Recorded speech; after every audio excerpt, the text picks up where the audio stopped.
Hello everyone, welcome to the HardReset channel, and today I'm going to show you how to change the USB LUN setting to improve USB connection on the SONY Alpha 6400 camera.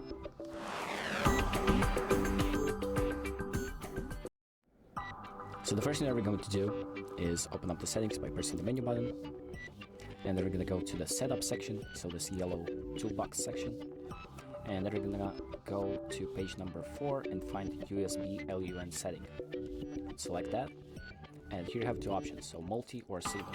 Multi is basically multiple storage or media types, and if you're having trouble with that, you can select single to try and fix your problem. So basically simple is just using one LUN, and once you've done that, the settings will be set automatically and you can check that out. So that's about it.